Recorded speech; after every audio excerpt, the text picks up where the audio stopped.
We caught some early spring weather here in Los Angeles, and we went down to check out the Sunday Farmers Market in southern Glendale. This is a quality market, full of pretty much everything you might be looking for, from plantable fresh herbs to quality fungi that would make a chef drool.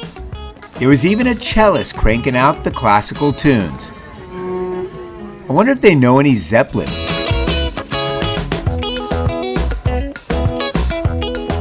With everyone dealing with the national shortage, this is the longest line I've ever seen for $13 a dozen eggs. But I have to say, they are some pretty good looking eggs.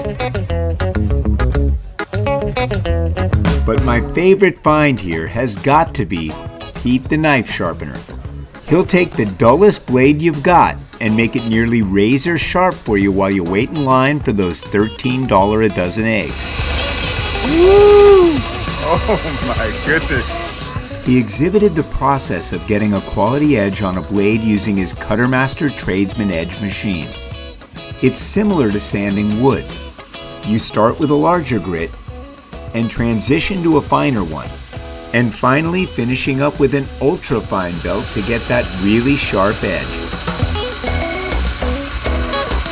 I didn't last long without a safety briefing from Pete on how to properly touch the edge of a blade.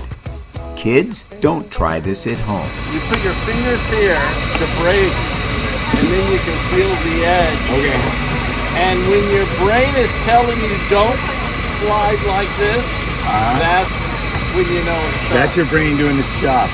When your brain says don't do it. Now, I would be tempted to try and shave with this, and I bet I could, right? A little painful shave. What I love about farmers markets like this one here in southern Glendale is the chance to run into people that you might not normally see or meet. I did not wake up this morning thinking that I was going to talk to a knife sharpening expert, but here I am talking to Pete. Love it.